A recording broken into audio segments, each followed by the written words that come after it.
Call the Mars City Council meeting to order, March 18th, 12 o'clock. Would you all stand and with us and say the Pledge of Allegiance to the flag, please. I pledge allegiance to the flag of the United States of America and to the republic for which it stands, one nation, under God, indivisible, with liberty and justice for all. Thank you. We have roll call, Bev? Nelson? Yes. Knapp? Yes. Rexwinkle? Yes. Goodchild? Yes. Erke? Yes. Motion to approve the agenda? Second. Motion been made and second to approve the agenda. All those in favor say aye. Aye. Opposed? Motion carried. I first of all want to welcome everybody to our chamber today. This is good.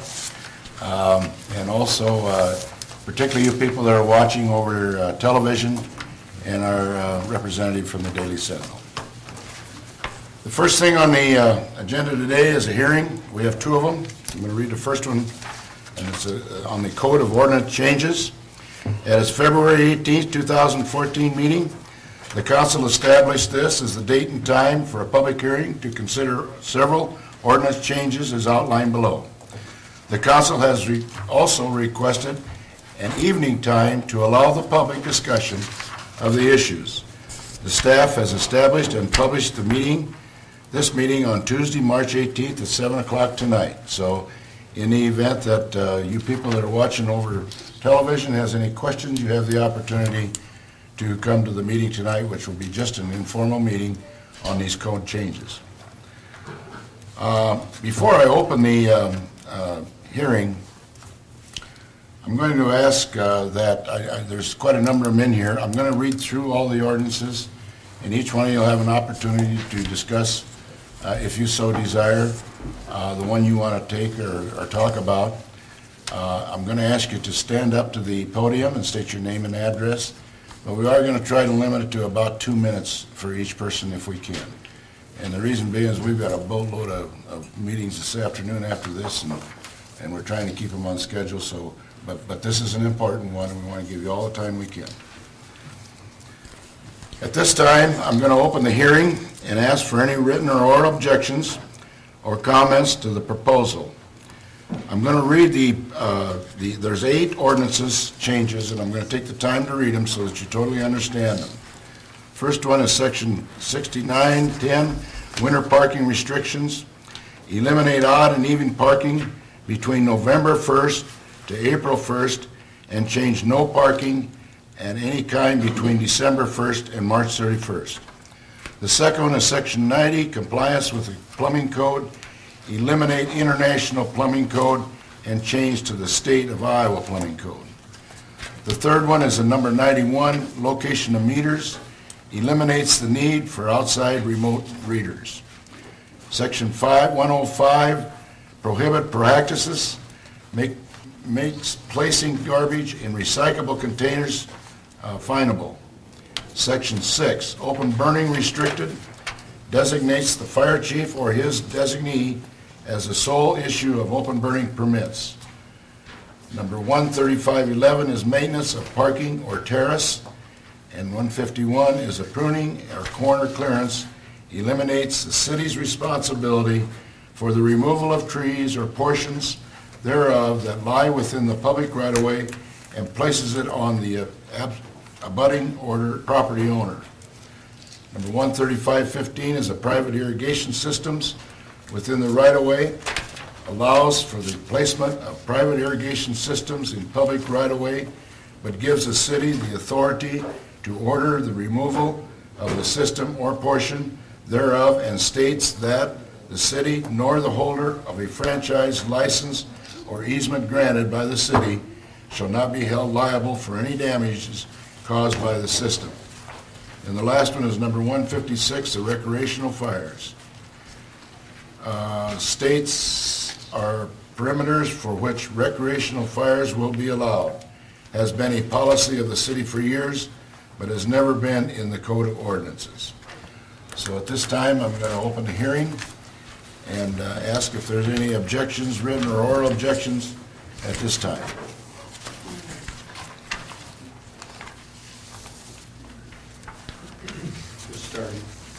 Be there none? I don't think all you people just come to watch us. Sandra Norby, 312 Central Avenue Southeast. First of all, I've never spoken at a hearing, so I had to ask if the process was to come up now. So first of all, I'd like to really thank all of you for serving. I know it's not an easy job, but I'm here to respectfully ask you to not vote in the proposed ordinance change of the 6910, the winter parking restrictions. Currently, I live on Central Avenue, and I wish I had taken a picture Saturday when we had a birthday party for our two 19-year-olds and had no less than 5 cars parked on the street. My mother, who's also a resident of Lamar's, our son Daniel, who's in college at Simpson College, our daughter Skylar, who's in college at Northwestern, a daughter in high school, and one of our vehicles were there. And if this ordinance were passed, we would not be able to hold that family gathering at our house. As I always know, when you come with a complaint, you should come with a solution. And I believe the solution is actually to enforce the current restrictions and ticket people or tow them. My sister that lives in Huntington Beach, California, they know specifically what day of the month that the street sweeper's coming, and we had to move our rental car into their driveway last time we were there because otherwise it would have been towed, because any vehicles that are on the street, if it's that day, are towed. And I would, my behavior would change if I was breaking the rule on the current restriction, if I either got a ticket or I was towed. And sometimes, as we know as parents, sometimes the discipline has to be painful for rules to be followed. So I offer you that. Thank you. Thank you very much, Sandy. It'll certainly be taken under consideration. Anyone else? Hi. Thanks for the chance to speak to you folks this afternoon. I'm Denny Plugger. I live at 455 19th Street Southeast here in Lamar's. I'm here to talk about the ordinance for the snow removal. I know it's going to be a hardship for some people. I think in the 70s, if somebody could remember, didn't we have an ordinance like this earlier? Because I remember jumping the curb back in the 70s with my 63 Ford every night. Do any of you remember that? I think back then it was every night, odd even, but then it got right. eased up, so it's only during the snow. Which was a hassle, but it was the law.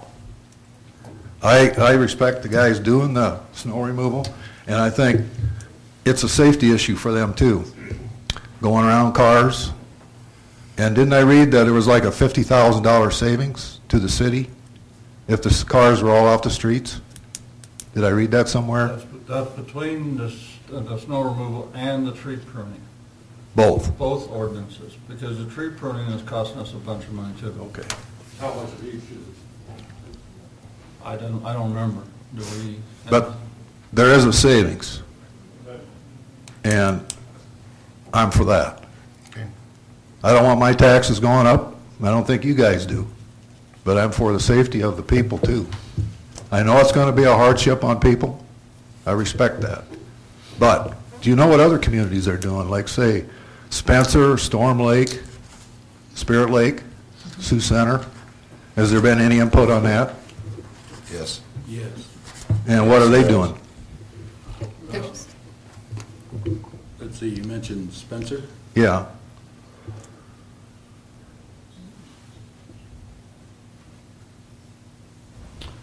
Spencer is no parking between midnight and 7 a.m.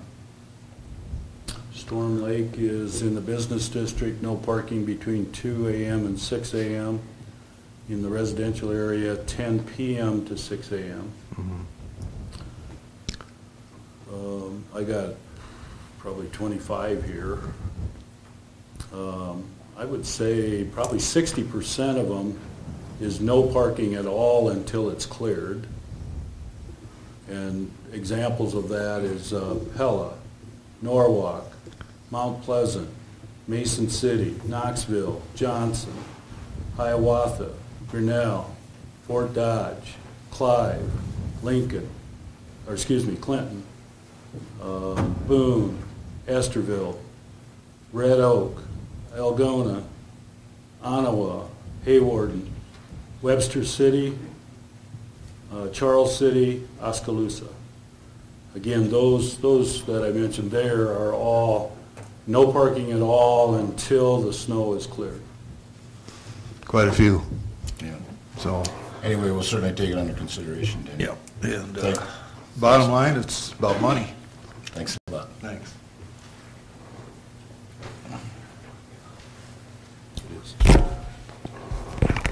Vince Coon, 934 Central Avenue Southeast. Now, am I reading this right? This is 24 hours a day, 7 days a week? That's the way it was proposed.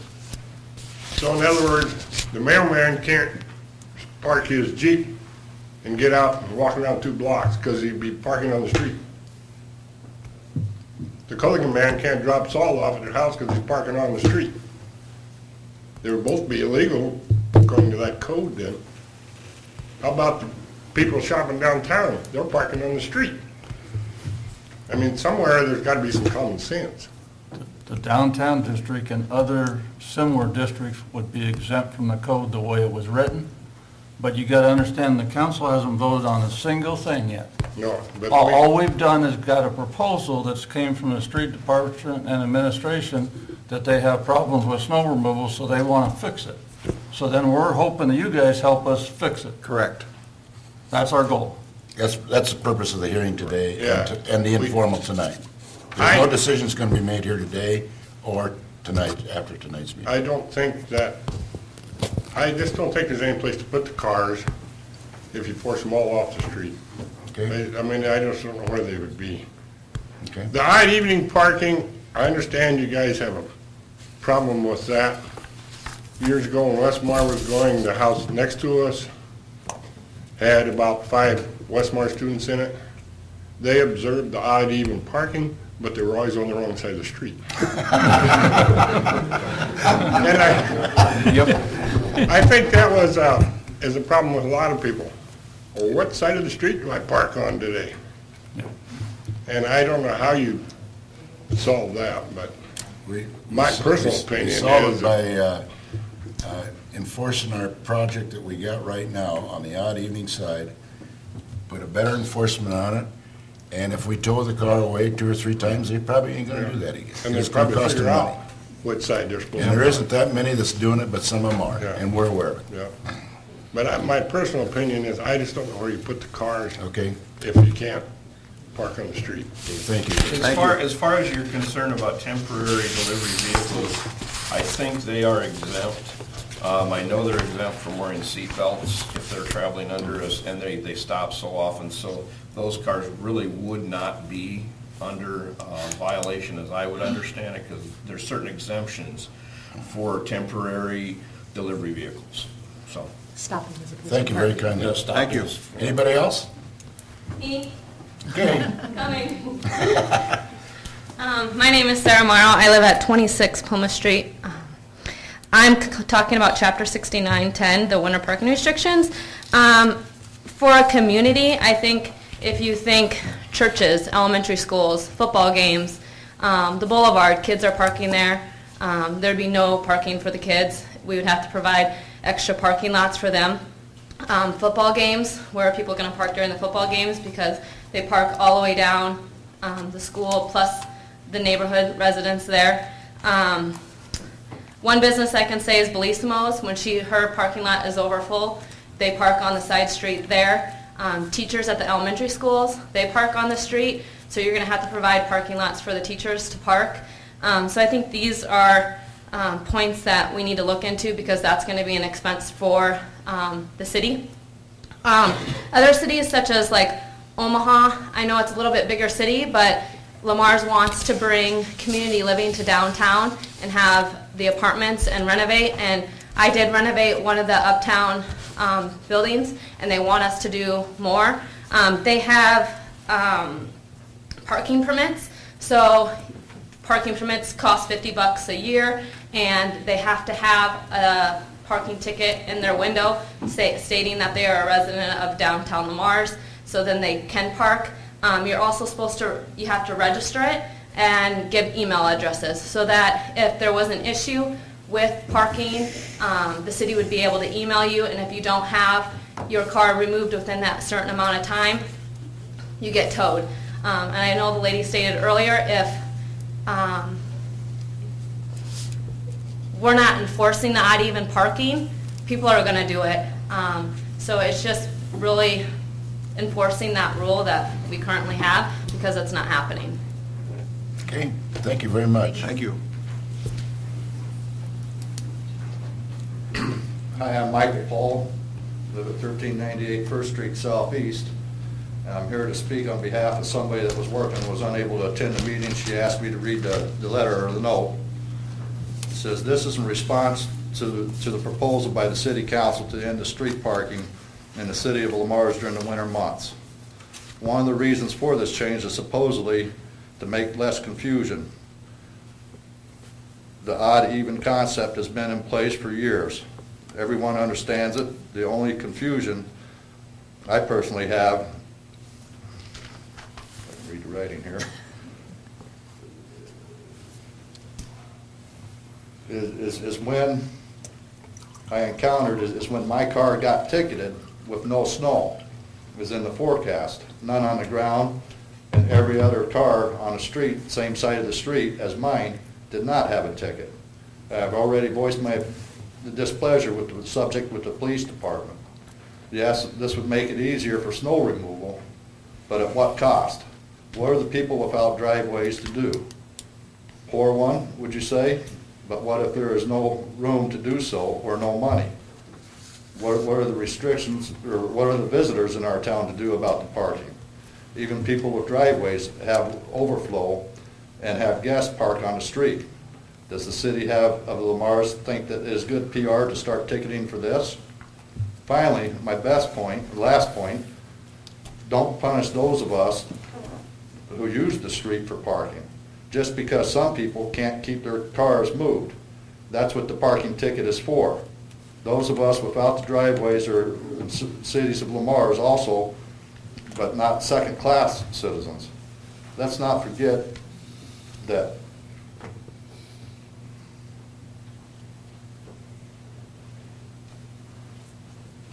something else you reconsider.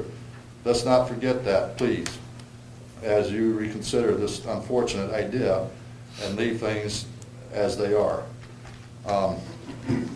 And the only point I'd like to make is what was mentioned earlier in the meeting about certain people having privileges that other people don't have. For example, the delivery drivers. Why is somebody more privileged than another citizen? Do we really want to go there?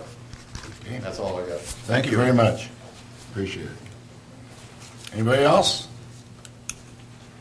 I'd like to talk, but it's hard for me to get up. Okay. On my back. I understand, Timmy. But it seems to me that the relatively simple situation we had, and now we want to eliminate it, and that is odd and even parking. Why not have odd and even parking October 1st through April 1st? Period. And if the snows are not snow. And fine them if they park in the wrong side of the street. Make a little revenue. What's wrong with that? You know, for a person like myself, sometimes I don't get off work till maybe 9, 10 o'clock at night. And a lot of times it's in the wintertime, and I'm pulling a trailer 20 foot long. And it's hell of a time to park it in the dark at our store. And most of the time I pull it into the street. But I think we're missing the whole boat here by changing this thing to something that does not need to be changed dramatically. Okay, thanks, Timmy. That'll be Thanks, taken into consideration. We appreciate it. And that reminds me, to that point, I think it's more of an issue of enforcement. If we start enforcing it, then people would obey the law and they wouldn't have the issues that we have. Thank you.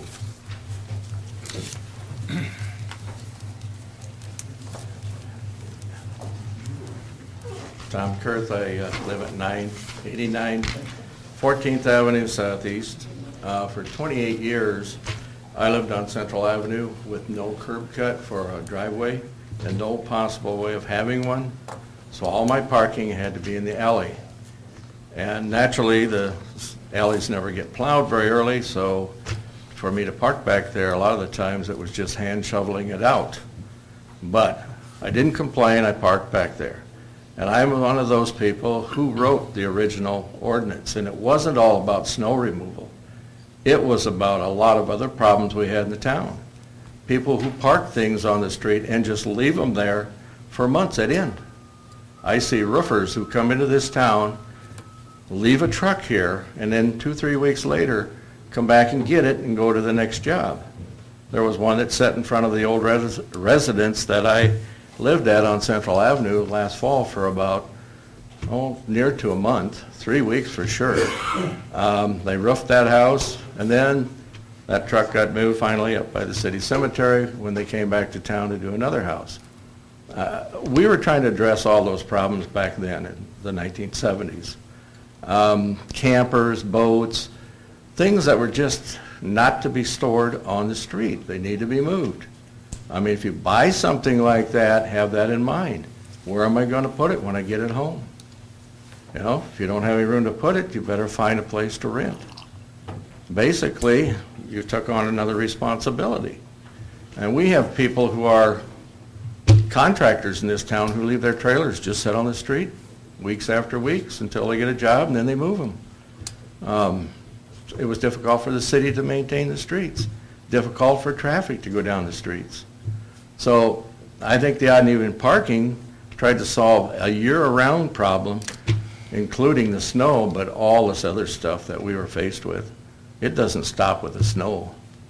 I mean, we sat, discussed this for, I know, quite a few weeks with different committees. What should we do to solve all these little headaches? Whether it's sweeping the street, moving the snow, trying to get traffic down the street where people park across from each other. Just an example, a few years ago I bought a garage from American Bank down here, and I hired a moving company to move it up to the old water tower lot. We turned onto 3rd Avenue Southwest, 2 cars. One belonged to the dad and one belonged to the son, parked across from each other. The police even went up to the door and asked them to move the cars. They wouldn't go out and move them. I don't know why, but they wouldn't move the cars. So here we were, stuck with a garage that we had to back down a street on a dolly system that wasn't designed to back down a street. We had a lot of problems. It took a day and a half to move a simple garage, simply because of that problem. If we'd had odd and even parking, we could have got that garage by. Just one car had to move, is all. Okay. So, I don't know. So Tom, was odd even year-round then? It was year-round. We enforced it year-round. Then all of a sudden it slacked off and just kind of disappeared, basically. It was a year-round ordinance. It was designed to keep things off the street. There are cars that would be on the street for weeks being overhauled. Was that from lack of enforcement, you say? Or? I don't know where it all comes down. Probably just changes over the years. People just kind of walk away from it when there's a lot of controversy, I guess. I don't know. Thank you, Tom. Okay, thanks, Tom. Thanks. I want to offer a little history lesson. We like history. I seem to be one of the fossils in the room. So I hear a lot of people talking about enforcement. All right. In 1978, we went back to odd even just in the wintertime. I think it was 78. November 1st to April 1st, every night of that time frame, if people were parked against the odd even, they got what was then a $5 odd even ticket. In, I believe it was 2000, the city council decided to change the enforcement rule and really dropped the responsibility on Steve Hansen and his group of guys in the street department. The city council directed us to only enforce odd even parking when there was a snow event, and then only after Steve or one of his folks has declared this is the time that we're going to be out moving snow. So when these folks are talking about lack of enforcement, that's accurate. But I want these folks to realize that's accurate because of a decision the 2000 city council made. It isn't because we're choosing to do something different. Now, the reason the city council decided that in 2000 was a valid reason, because we had a pretty mild winter the winter before, or even 2 winters before, and there were 50-degree nights, and we've got cops out there writing odd even parking tickets. And that ruffled some feathers. So here you go again. Did you find there was less confusion, though, with the odd even overall? Throughout the city, when it was a date to a date instead of if there's snow, if it might snow, if it didn't snow, if it did snow? Typically, when we used to enforce odd even every night, November was a mess because everybody had to get used to it. And then after the first snow, we would actually tow some vehicles that wouldn't get moved. The rest of the winter went fairly well. The officers would probably write 3 to 4 parking tickets in the entire community a night. And in November, before there were actually snows, you issued warnings first. We would take little green tags and put them on every car, probably for the first 2 weeks, unless it snowed. But we tried to get people in the habit of it. Well, you'd still have people that came to visit that were, it's one of those 50-degree evenings, and they got an odd even parking ticket. So I guess the whole thing is you're not going to please everybody. And our goal was not, what our argument with folks who come to our window is, we're not trying to generate revenue. We're trying to get everybody to comply to make things easier for everybody. So just comply. So I'm glad this decision is in your hands, but I just wanted to clarify the enforcement thing a little bit. Thank you, Stu, for the history. We appreciate that. Anyone else? Can I say one more thing? I think there needs to be signs because there's nothing really posted. So if people are moving into the community, how are people aware?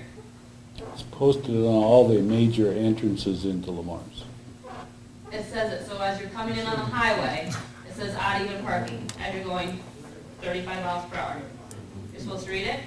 Well, in some cases, you're going 50, but... Okay, yeah, okay. So, my point is... Slow her down to 25 and read the sign. My point is, there's nothing that states it. You don't post it in the newspaper. You don't send out emails. There's nothing that tells us. We're just supposed to know it. Like, I don't know what I wore last year at this time. Like... It does come over the radio when there's a snow Clem? coming. Yeah, Clem, it's posted by Clem. Okay. Each time there's a snow comes along, people are notified. Okay. But that's the only form of communication is Clem? Well, the sign of the, It's on, the edge of town. and public access puts it on.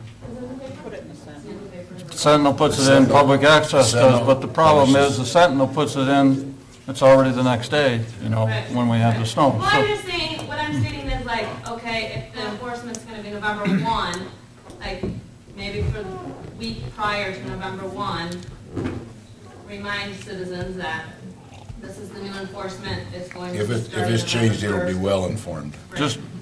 Just to point out a couple things that happen. When these guys run around with the plows now, it's obviously a lot bigger than the plows were even in the 70s, 80s, 90s. And we have some people in the town that are trying to do their darndest to screw up the system. We have actually pictures now of people that pull out of their driveway and park at the end of the driveway. They're in the garage 365 days, but they pull out that night just so that plow can't go right by their driveway and dump snow in it. We have pictures of people filling up all the spots right in front of their yard, even though they're always in the garage the rest of the year. So we have friends and neighbors of you guys out there. You guys are all making good points, but we have some of the neighbors in your neighborhood that are trying to screw the system because they don't want the plow to be down with the blade when they got done doing their driveway. What do they do with a vehicle like that? They put the pickup truck right across the end of their driveway. Oh, when you find a pickup truck like that, do you leave it sit there? Do you take it in? We have just because we haven't towed, and maybe we need to tow. That's what I'm thinking. You know, and I think that's where we're probably leaning towards, is that we've got to do something with that.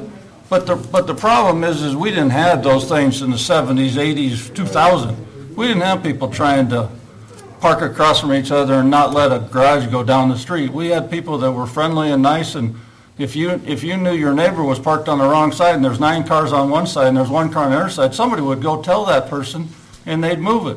Now we got people that when you go tell them, they go tell you to jump in the lake. Well, that's where we have the enforcement. Okay.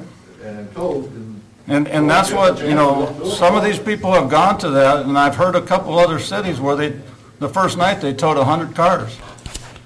The second snow, they towed 50 cars, and then all of a sudden they only had about 2 after that. And we may have to tow. But I'm just saying, that's why we're having this discussion. It's not to make everything right and make everybody happy, because that's an impossible task. But we're having the discussion because our plows and our people that you're paying money to run the plows can't clean the snow. Because we've got people that are trying to game the system. Okay, we must move on. Sandy. One more comment? One more. Councilman Knapp, that sounds a lot like what Medicare does. It cuts our fees for the 95% of us that do an ethical job and the 5% that do fraud and abuse. Yeah. So I would encourage to not go down that game and penalize the rest of us, because Medicare is going to die. Thanks. Thanks again. I'd like to, just to save time, and I don't mean to, we just need to move along, but how many show of hands that would like to keep the parking program the way it is right now? With better uneven, enforcement. With a better enforcement program. Could we see? keep it the way it is, only with better enforcement. What? Are you talking about keeping it? And wait a minute, and I do that so that the council can get a rough idea of what your thoughts are. Can I? Talking about putting it around year-round? No. just Right like now, it it would is be now. just as it is. With more As it is. I've got a question, what is it as it is? Is it only when snow? Is it It's when it's imminent, snow or is- is it just from that time period to that, you know? It's when a snow emergency is Snow declared. emergency is Okay, called. So emergency, I would recommend changing it so it's from a time period regardless of snow emergency. That way there's no. Get them in half. So show of hands, how many like that How one? many like that one? If you have from, what was it, November through March, I believe? March 1st, you know, whatever. Odd even parking. It was November to April. April 1 or April? Pick one. Okay, yeah. So through March. Clarify that. It's November 1, November 1 to April 1 is odd even parking.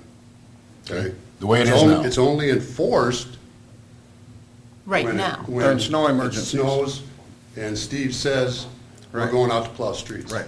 That's when it's enforced. Right. But it's in effect from October 1 to April 1. Wait, October or November, you just changed? Sorry, November 1 Okay. to April 1. Okay, so, yeah, I guess what we're asking is, now, November 1 to April 1, if it was odd even, all the time regardless of snow. If it's 50 degrees, if it's minus 20, it doesn't matter. So who's in favor of that with enforcement? Regardless of the snow. Regardless of snow, snow doesn't matter, Okay. I'd be in favor year-round. okay? No, we just got one figure here, we're just asking got one that question. one. Okay, now you ask that first one again, Dick. Huh? Ask the first one again. On The one to keep it as it is now. How many want to With keep more it enforcement. as it is now with more enforcement? Only if there's snow. Just on the snow is when we do the Just enforcement. the snow. Okay, so about the About the same. same. Okay, Councilor Garner? Can I ask a question? As long as we got all these people here voting, if we change the time till 6 o'clock and the date would be the date that it is, would that be less confusing for people? Wait, 6 PM? Yeah, if you come home from work, park your car, and it's the 18th, you'd be on the even side of the street. You wouldn't have to think about what the next day was. You'd think about the day you're parking. Would that be less confusing for people? When we first moved here, that was confusing for us, but after a couple tickets, we soon learned. Good answer. I'm just asking the question. Actually, we thought, okay, on even, hey, today's an even day, we parked on the even side, woke up in the morning, here's a ticket. Well, what do you mean? I parked on the even side, so we caught on, you know. I think we can get that It done. was Okay. confusing that way. It hadn't been We gotta see if there's any others. Same day as the night we parked. Delano wants to bring up the trees. Yep. Okay, is there anything else, any more on the, appreciate? One other comment is if we're saving $50,000 by changing it, are you gonna return that money to the citizens? We're taxing it up as it is. I don't know where that figure- Remember, it's between the tree pruning ordinance and the snow. That's what we think, and I would say 2/3 is probably on the tree pruning ordinance, because we've got these guys going out there cleaning a lot of trees out of the right-of-way.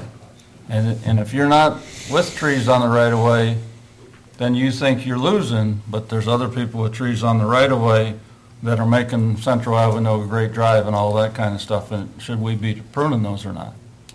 And we spend a lot of money with that.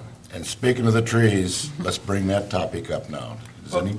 One thing on the parking that I'd like to just throw out there is, I don't know if this is muddying the waters even more, but I kind of side with Tom on maybe an extended odd even parking, but then I side with Delana, what she said 2 weeks ago, which was, is there a possibility we could go to odd even parking, even from a time period to a time period, citywide, but exempt the whole city from 4 in the afternoon until 2 in the morning.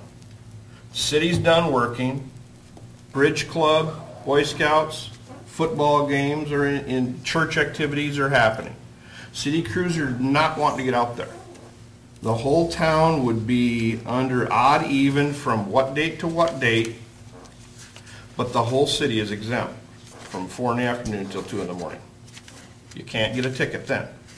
201, Stu's guys can go out and give tickets. We can tow. Because that way it accommodates your extracurricular activities, your parties, your people, and it gives Steve Hansen open streets to work with. And everybody knows that I was in favor of a little extended time because if we're buying a $250,000 street sweeper, I want the leaves out of the gutters too.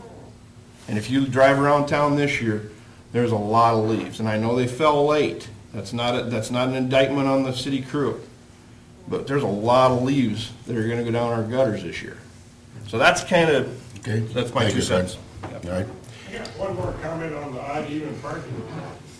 I think that I very much like the idea of Steve Drew telling us when there's a snow emergency. But we all go to bed and it snows at midnight, 4 inches. He's out there trying to clean the streets at 5 o'clock a.m. and the cars are all over. Okay, that's a good point. That, it's one of those issues that's hard to.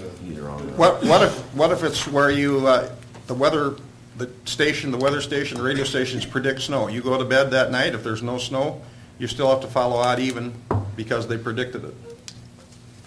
I think make it simple, odd even regardless. Keep it simple. You need to keep it simple.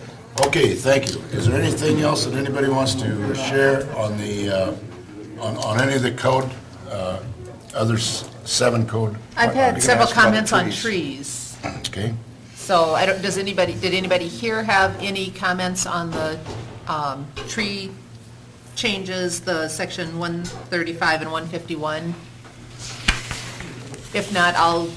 Does everybody understand what the change is? One comment I would have is, we used to have a spring and fall cleanup where people could take the stuff to the curb and the garbage service came and picked all that up. And if we're going to leave all this tree trimming to the homeowner, I think maybe they'd be more cooperative if we offered a deal where on a certain day, it's tree trimming time, you guys go trim your trees, and if you have your stuff out there at the end of the yard at, such and such a day, then we'll send the crew by to clean it up. I think you get a lot more cooperation from the citizens. Cost-wise, Steve or Scott, do we know, is it, how much did that cost doing? Steve, I'll let you answer that. I mean, approximate comparison compared to taking a whole tree down or several trees down during the year? When it comes to the tree, first of all, what he's saying we used to do until they started dragging everything out of the backyard too, which makes a big mess. Right. It's bad enough that we got to go around during the storms, and we do that. And that we still do, right after a storm. Trees on the parking belong to the homeowner. They're their responsibility to take care of, trim, remove, whatever. So that cleanup was intended to clean up the alley and the right-of-way trees, and then those were to be left out, but then they were cleaning up the entire yard and sticking it out. I mean, they take whole trees down the backyard, driving out the parking. Right. Which is abusing the system as far as I'm concerned. So we could still clean up during a storm? We still go around during the storm, yes. Okay. Thank you. Thanks, Steve. I do have one question about that, and I bring this up at planning and zoning every time we put it in addition. Eliminate trees on the parking. You put all that utility stuff in the ground, they are a hazard. They create problems with some of that utility work. I mean, afterwards, we'll eliminate them. And as trees die, just don't allow them to be put back on the parking. Now they're all on private property. Okay, good point, Tom. Anything else? Scott? Mary Hullib and Mark Boner each gave us I don't think they're in the audience today, they each gave us a written comment against the change on parking. Okay. But I won't read their entire comment, but it is against. And I've received several phone calls against the change with some comments being made when I discussed it with them about having to grind out the stumps, and they're too large for our equipment, so then we're having to contract that out, and it increases the cost, which is part of that savings that we're looking at if we eliminate this. So the question has come up, if what would the percentage of savings be if the city took the tree down to a certain level, and then within a certain amount of time, the agreement would be that that property owner would grind out the stump. And they would have to come into City Hall and fill out a request to have the tree taken down, and then they would agree in that request that they would grind out the stump, or if the city ended up having to do it, that they would pay for that cost. Might also point out That was just something that came up that I wasn't going to use names, but I had about 3 people that discussed some version of that. Steve, wouldn't kind that of be a about shared 50-50? responsibility. Well, I mean, you're going to incur costs depending on how much work you do. Mhm. The biggest share of the work in the tree is taking the umbrella of it down. The stump is nothing. Right, that's the work, but is a lot of the cost having to hire somebody with a big enough grinder to get that stump out? Oh, that's probably less than 5% of the cost. Okay. I also want to point out that Rex did receive 2 letters, one from Mark Sturgeon and one from Marcia Mark. Yes, did I? I did too. Yeah, we did too. We did too. We want you to know that we did receive these letters, and also, Timmy, we received yours. I see you're here today, but we did receive yours, so we will take these all under advisement. Am I right, Council? Yep. Absolutely. Mike, I would like to concur with what you're saying, though, that if we're going to, as a group, put more responsibility, what level, but more responsibility on the homeowner to take these trees down, we have to make available a place for them to get rid of it, rather than just Wednesday afternoon. As far as the, Well, we got Wednesday and Saturday. Wednesday and Saturday, but I think we have to make it available so that people could, if I'm working the night shift and I got Monday off, and that's when I can borrow Uncle Clark's pickup, you know, we gotta help out in some way with getting rid of it too. So I just thought I think it's a good idea to have that open, because if you've got the way to haul it, you can do it yourself, you don't have to rely on the city to do it. Just take it out there and done with it. Not wait for them to do it. They've got plenty of other stuff. But we do end up with a garbage problem then, with mattresses and a couch and everything else, and so it's not as easy as, you know. It has to be supervised. It has to be supervised, or some kind of a key checkout or something, but anyway. Okay, anything else? One thing I had 2 calls on the recreational fires, and I realize that the fire pits are becoming very, very popular. But if you have somebody that has asthmatic problems, the fire pits are not a good thing. And I think the fire chief is doing a pretty good job of enforcing it, but to the life of me, I don't know why anybody would be running a fire pit at 2 o'clock on a Wednesday afternoon, except if they want to burn some other rubbish with it.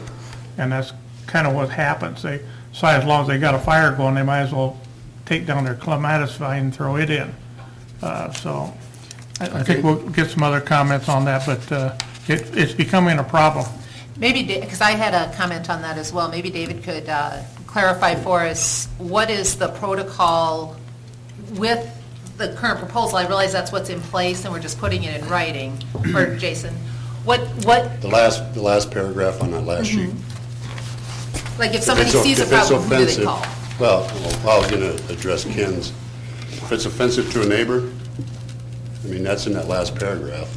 If somebody gets called out there, police officer, myself, or David, and can obviously see that it's, you know, a lot of smoke, I mean, the wind's blowing right to a neighbor, that last paragraph gives us the right to have that recreational fire put out. With a complaint from someone else. Okay. So then where does that fall if it's just somebody that doesn't like fires and you've got somebody burning clean You're gonna have firewood to take with a each situation. screen? You're gonna have to take each It's situation. a case-by-case thing. I mean, Okay. if they're meeting the ordinance, you just don't want your neighbor having a fire, that's not gonna fly. Okay. Because they're meeting the law. Now, if it's deemed hazardous or it's affecting you or coming in your house, we'll make you put it out. Or unattended would fall under that? Unattended, or you're burning garbage, or you're burning something you're not supposed to, it's bigger than it's supposed to be, or closer to the house or the neighbor's garage. We've had all those situations already. What we're doing with this is just basically what we've been handing out and enforcing for years. We're putting in the city ordinance itself, so if somebody comes into City Hall, they can get a copy of it without the fire chief having to pull up in your driveway and hand you a copy of it. So it's just kind of a convenience thing, but we have had those issues. So basically, the points of enforcement, if somebody did have a complaint, would be City Hall, the fire, or police? Call the fire station, 4023, or call City Hall, and they'll get a hold of one of us, and we'll go out and check it. Okay. It's not a 911 issue unless No, it's other not. things are catching on fire, right? The other thing that I'd like to bring up there too is I would like to see this 20-mile-an-hour wind removed and some type of verbiage as deemed unsafe. Because there again, I think it's the same thing as your emergency snow removals or your deemed a snow emergency. If you don't listen to Clem, if you don't, where are we getting this information? Who's gauging the wind?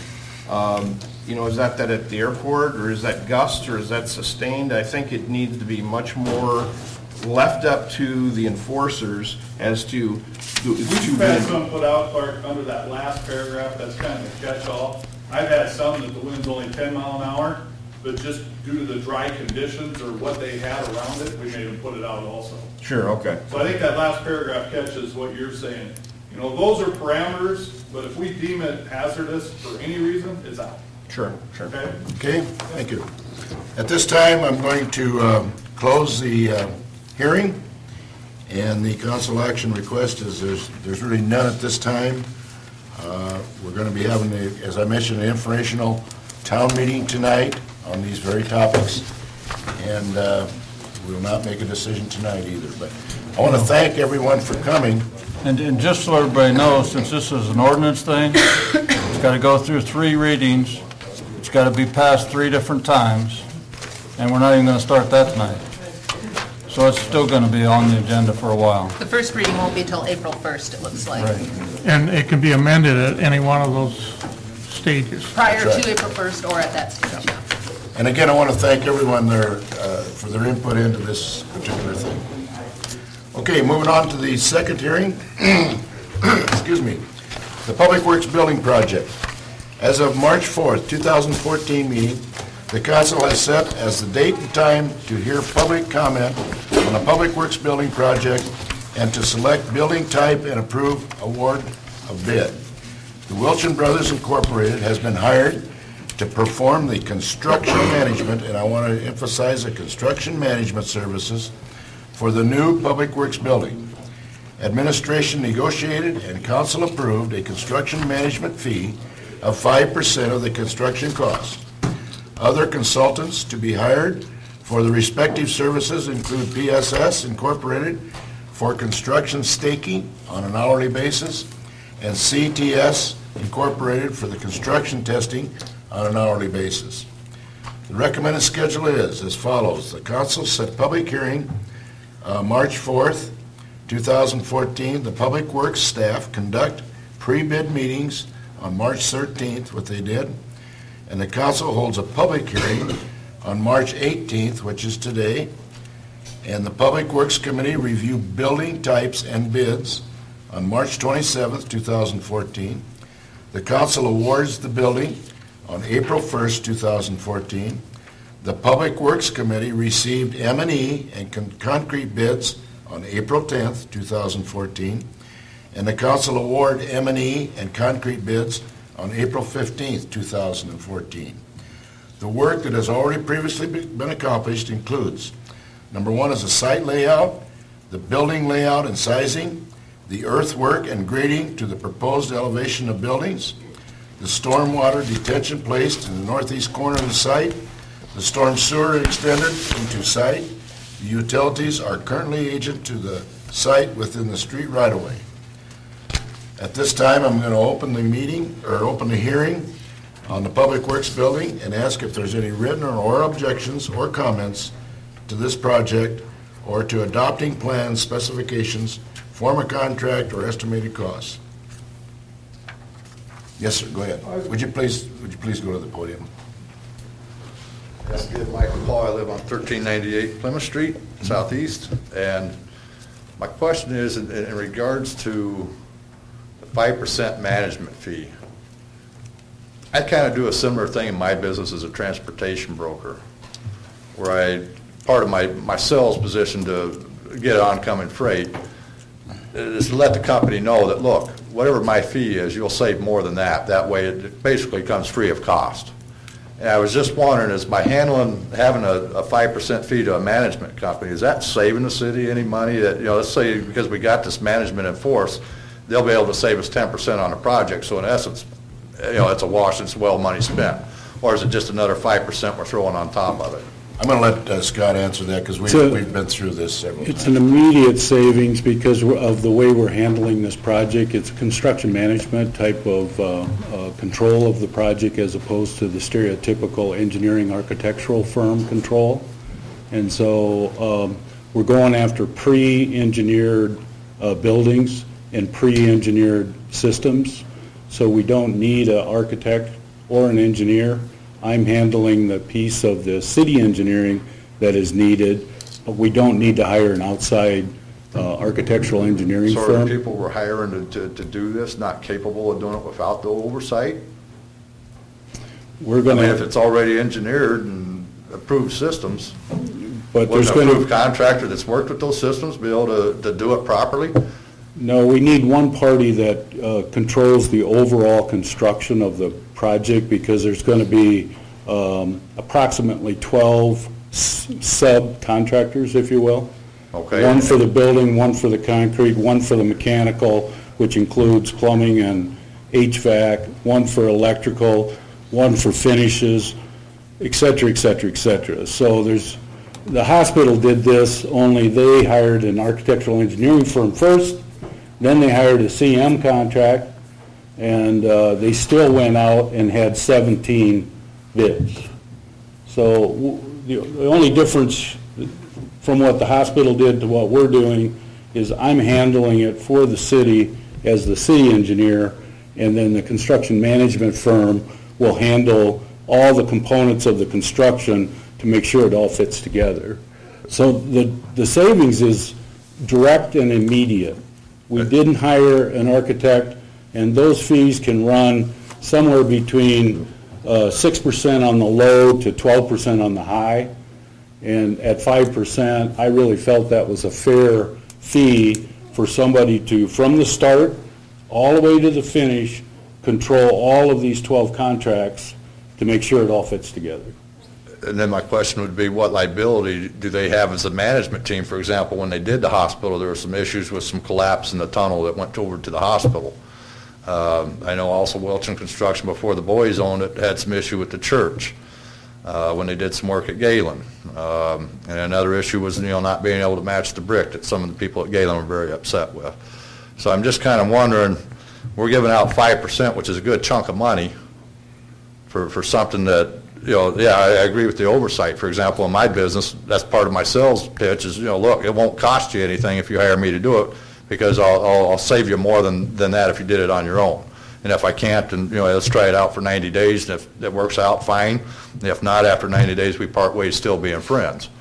So my question then is, what liability and accountability do they have if for some reason it goes wrong? Is it going to be on the contractor's responsibility or on the management responsibility to oversee that?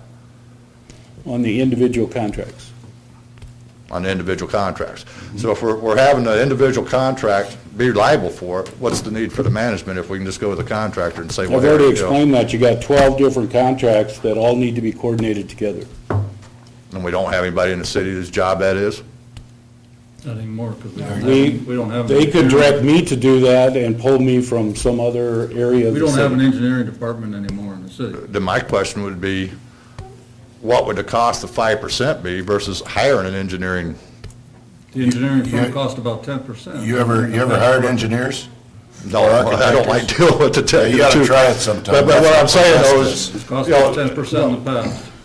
what if we had our own in-house? In other words, what would it cost for an employee to come in and then do that versus what we're paying them to manage? We should do a cost analysis of that. Yeah, but I think this is going to be cheaper because in the past. And that's fine if it is, but I think there should be some cost analysis We had an engineering done. department and we were spending $200,000 a year in the city That move we've made. because we didn't think that it was wise to do it on a everyday basis for the city to spend that much money when we could just hire certain groups like this to do it. Because I know that's been a big load on you guys to take care of in recent years, where we've got a lot more activity as far as that goes going on, that if we started giving 5% on every project at the end of the year, maybe it might be something that we need to look at as a cost effectiveness as to having an engineering department The other thing again. behind this project is there's no federal funds, there's no state funds involved in this project, so it opens up the door to give us the opportunity to put that program together as most reasonable as we can, and that's what we looked at. Clark and I sat on that committee as we sat and listened to the different proposals. And Ryan's help has been invaluable as far as totaling the information and keeping the meeting going and comparing apples to apples and keeping us on target. So the meetings that I sat in were 2 or 3 hours, and his help was invaluable. Right. They're very And very apt at what they do. And we There's have no disagreement there with scheduled that. a whole bunch of meetings with all the subcontractors, and we'll set through the same process, and it helps us keep on target and get the information. What dollar amount does that 5% come to? If it's $1 million building, it's going to be 50,000. Okay. Yeah, that would be much cheaper than engineering. And we're But that's hoping to just the get it one done for project. less than $1 million, but we don't know. I don't know at this stage. Yeah. All right. Okay. Does that answer your question? Thank you. It does, thank you. Any other questions regarding the public hearing on the Public Works building? If not, I'm going to close the hearing on the Public Works building. Motion adopting resolution number 14-8 to adopt plans, specification, forms, contracts, estimates of cost for the Public Works building project. Second. I gotta find my sheet here. Here we go.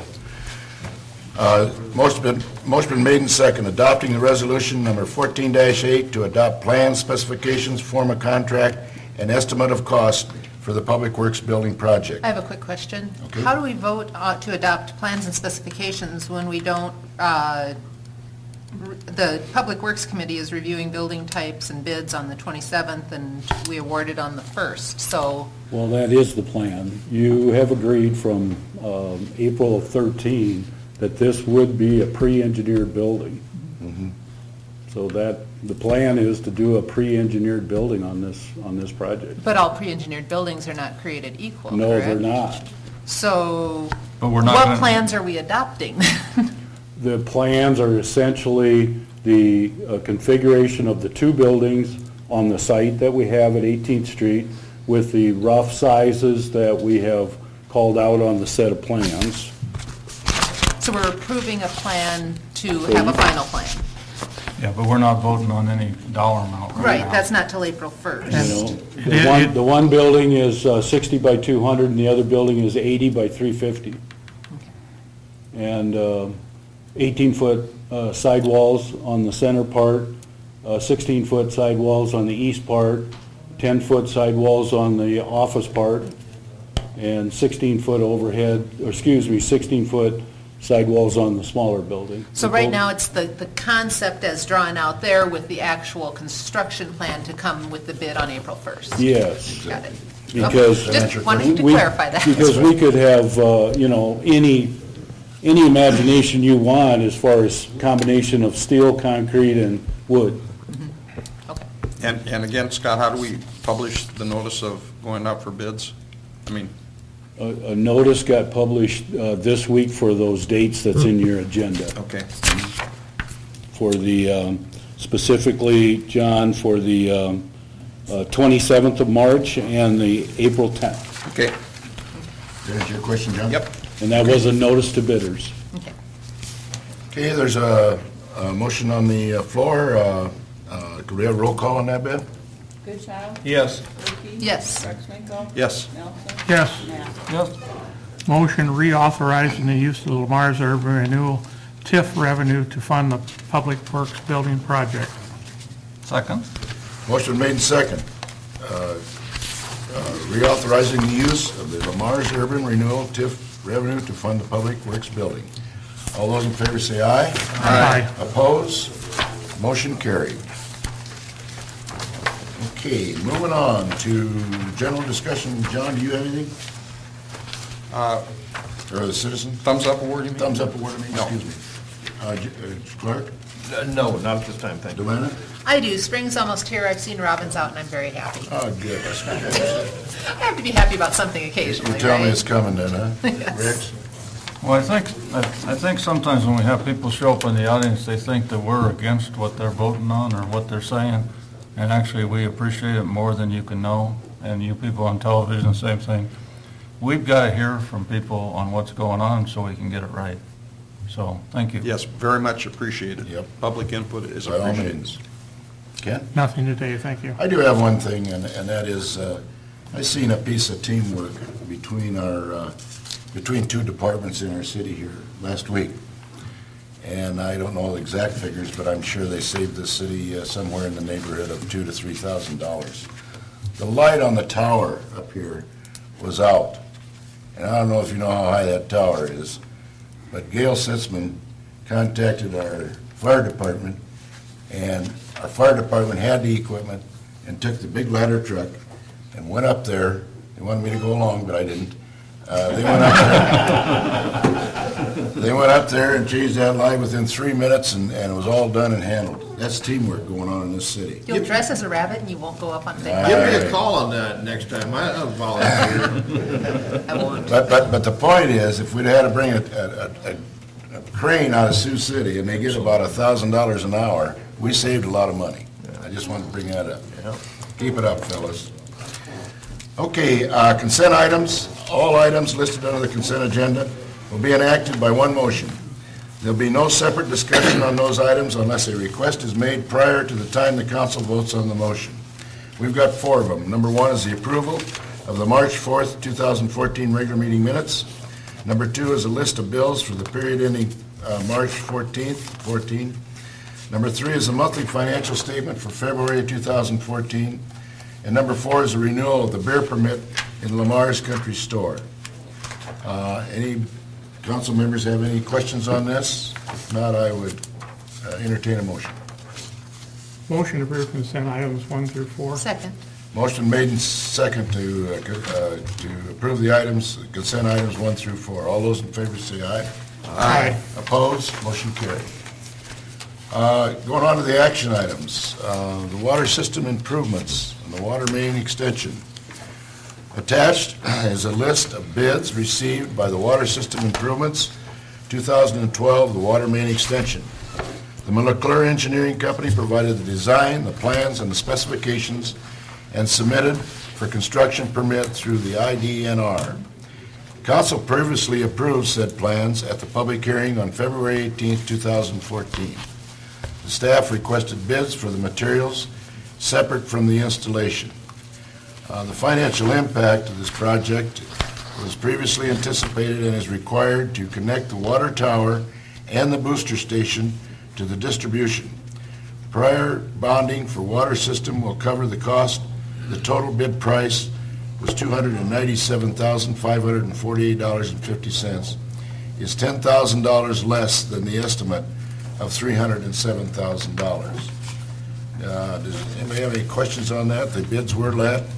HD Supply Works, Waterworks out of Grimes, Iowa, got the material bid for $205,620.50, and the labor and installation went to Dale Hans Excavating, Dakota City, Nebraska, for $91,928. Scott, are those companies that we or McClure have worked with in the past with positive experience? Pretty extensively and really good Okay. quality. Yep. We do try to, I know in these bigger communities, we try to screen them and get some history behind them. The two latest and longest water main projects that we built, the Supplier HD furnished the material, and that's going up on Highway 75 North up to Fetters, if you recall. I think there was like 9,000 feet. And then going down Key Avenue for the new wastewater treatment plant, Dale Hahn put that in as well. HD supplied it, and it's 100% done. Excellent work. So they've also worked together then also Yes. in the past? Okay, great. Entertain a motion? Motion adopting resolution number 14-9, awarding contracts for the Water System Improvements 2012 Water Main Extension to HD Supply Waterworks of Grimes, Iowa, in the amount of $205,620.50 for water main materials, and Dale Hans Excavating of Dakota City, Nebraska, in the amount of $91,928 for installation of said materials. Is there a second? So moved. Motion made and second adopting resolution number 14-9, awarding contracts for the water system improvements 2012. The water main extension to HD Supply Waterworks at Grimes, Iowa, in the amount of $205,620.50 for the water main materials. And Dale Hans Excavating of Dakota City, Nebraska, in the amount of $91,928 for the installation of said materials. Can we have a roll call on that, Dale? Knapp? Yes. Marcinko? Yes. Goodchild? Yes. Murphy? Yes. Nelson? Yes. Motion passed. Moving on to the council or discussion. John, do you have anything? Yeah, it's spring again, and I've had at least a half dozen comments to me inquiring about going to weekly garbage pickup during the summer months, and so I'd like to have city staff investigate the possibility of what's involved in getting that accomplished. Okay. Anything else? No. Clark? Nothing. Delana? Just a follow-up, and Steve hasn't escaped yet, so, yep, there we go, saw the head. I know one of the stop signs on our previous list at 15th Street and 4th Avenue Southeast, we had indicated that it was to be switched from stopping 4th Avenue to stopping 15th over by Schaefer Park, and that one hadn't been done yet, so just as ground thaws, if that could get back on the to-do list. I gotta look at the ordinance on that. I wasn't sure that was on there.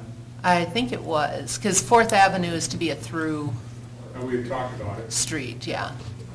I'll check it. Okay, thanks, Steve. And that's it. Thanks. Passed today, thank you. Okay, moving on to number 2, the city administrator, public works director, Scott. A couple of things. I've got a city administrator report in front of you. It's written, just indicating the 27 items that we've accomplished since the first of the year. The 2 real estate documents we'll talk about enclosed. And then I wanted to share with you what came out of the leadership committee on the community betterment program number 2. And so we made a copy of that minutes, which really lays out the projects that they have voted in versus out versus maybe. So at least you will keep abreast on kind of what direction they're going down. So that's that document. Also in front of you, I've been struggling to find sufficient time to create a overall CIP, Construction Improvement Program, for the year. It's fairly complicated this year with many facets. What I have given you is a document brought up that we were using throughout 13, which is the first 2 pages of a CIP. But to that, I've got to add what I gave to you in the fall of 13 for the patchwork. If you recall, we got, you asked and we provided the next 2 pages entitled Fall of 2013 Patchwork. And some of that had been hired at that point and some had not been. So the second page, we do not have a contractor located yet. And then several of your departments have given us lists on what they would like to get accomplished. So Public Works is your 5th page, Water Mains is your 6th page, fire hydrant locations where we're lacking is the 7th page. And what I'm trying to do is take those pages and put it on the 8th through 12th pages. I'm just giving you an example there on how I am setting that up. So that's kind of the prelude to what's yet to come. Yeah, that spreadsheet that is handwritten, that's entitled 2014 Construction Improvement Program. What's going to be added to that format is the next 4 pages of the projects as I see it coming down the pipe for 2014. And so you don't have all the detail there, but at least I'm getting in your hands a lot of the work that you will start seeing happening around town. So I wanted to get it in your hands sooner than later. So. Thank you, that's actually helpful, because then when we have people call us about different streets, we can know whether or not it's already on the list or if we need to notify. Scott, with the frost coming out of the ground, probably your patchwork list is going to increase. In my travels around Lamar's, I would totally agree with that. This winter season has been devastating to our roads. Something I've never seen in all my travels is frost causing a heaving of the pavement, and it happened up on 4th Street North. Typically, that happens because of thermal expansion, which only happens in the summer. Why that blew up in the, I forget what it is, 200 block of 4th Street North, that needs to be investigated. But it's got a sign that says bump, you know, on both ways. Actually, I noticed, Scott, on the interstate towards Sioux Falls, it's got some Same spots thing. just like it. Same thing. Yep. And they're wondering if the ground is so frozen that there's stuff in the ground that therefore is making the whole ground move. But it seems odd to I've been move doing that this for much. 35 years, this is the first. I've never seen that in the extreme of winter. Because in the extreme, we have those settling those manholes. And we've always had those that go down 2 to 4 inches and then come back up. But you're right, usually we get the heaving in the 90 degree. We don't get it. Ninth coldest winter, and the last time it was this cold was 35 years ago. Yeah. Right? Oh, there you go. Thank you. We're getting all sorts of history today. In one other place was in Alaska. That's because of it. See, I've never been to Alaska. It'd be over, Come back in the direction. well, north of there, yeah. Yeah. It's just a good deal because it's a. Anything else, Scott? Scott, I assume that What's it doing? the work along the trail is on priority as soon as the frost is out? Yeah, thanks for bringing that up. Just a real quick update, we need to keep moving because we need to go into closed session, and then 3 of us have a 1:30. The rec trail damages caused by the force main project from essentially McDonald's all the way up to the wastewater treatment plant, that's Vanderpool Excavating that caused those damages, and a complete list has been put together in writing, typed, given to Vanderpool with the last instructions at a progress meeting that we want to see that done as soon as frost is out, first thing in the spring. So we can't do concrete work if there's frost in the ground. So as soon as frost is fully out of the ground, we expect him to fix our rec trail. And there's other damages to it, fills a whole page. Some of the 18-hole Frisbee golf course also got damaged. So all of that's been listed, and Vanderpool has it, and with the instructions to do it first thing in the spring. The second thing about the wastewater treatment plant project is I think I had stated at previous meeting that it seemed like we were on schedule for meeting April 1st.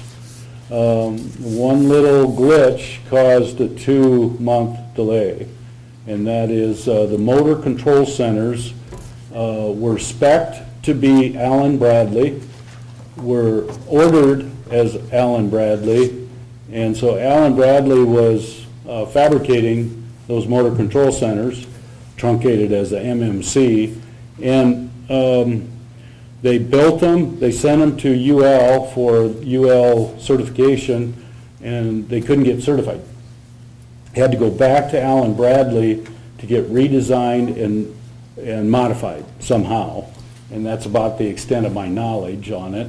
I don't know exactly what was wrong or why or what all the details are, but that is causing a 2-month delay. So instead of April 1, it could very well be June 1. That being said, we're in close conversation with both Wells and Dean Foods, because they're the ones that have the increased loading, and your wastewater staff is fully aware of it, that there could be some incremental increased loading to the existing treatment plant since the new plant is not online. And if that's the case, we've got to keep it underneath the discharge parameters that are put on us. So that means we need to still enforce what's coming in the front door of the wastewater plant. We can't just open the spigot, if you will, and expect the existing treatment plant to treat it. So the critical nature of all of it is whatever comes into the treatment plant is fine as long as it goes out fine. And so that'll be kind of the barometer that we use. Okay, thanks for the update. The second boring? That's proceeding. And what they did is they pulled the 2-inch inner duct that was going to go inside the 48-inch boring. They pulled it out and did a separate bore. We got a separate permit from the DNR because that was also on the critical path schedule, and that needed to be done prior to some of the other work. That did get done as a separate bore going across the expressway, so a 400-foot separate bore was made. 100% done. The fibers are being installed from existing treatment plant to new treatment plant. The 48-inch then, that they're still working on, but it is proceeding, that'll carry the two 14-inch force mains, one pushing wastewater out to the new treatment plant and one pushing clarified water back to the splitter structure to go to the river. So that 48 is still needed for those two bigger pipes. That's your question? Any other questions for Scott? Do you have anything else, Scott? That's it. Motion to enter closed session under Iowa Code Section